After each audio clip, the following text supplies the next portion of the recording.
3-oktyabr uchun valyuta kurslari e'lon qilindi.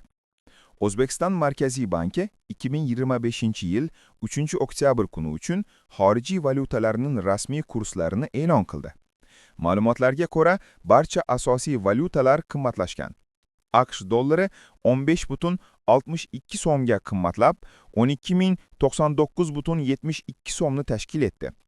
Yevro 25,61 so'mga qimmatlab, 14,223,22 so'm bo'ldi.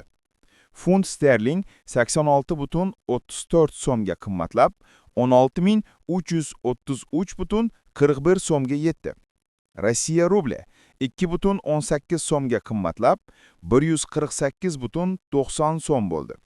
Xitoy yuani 2,19 so'mga qimmatlab, 1699,49 so'mga yetdi. Yaponiya yenasi 0,85 so'mga oshib, 82,52 so'mni tashkil etdi. Qozoq tengesi 0,13 so'mga ko'tarilib, 22,12 so'm bo'ldi.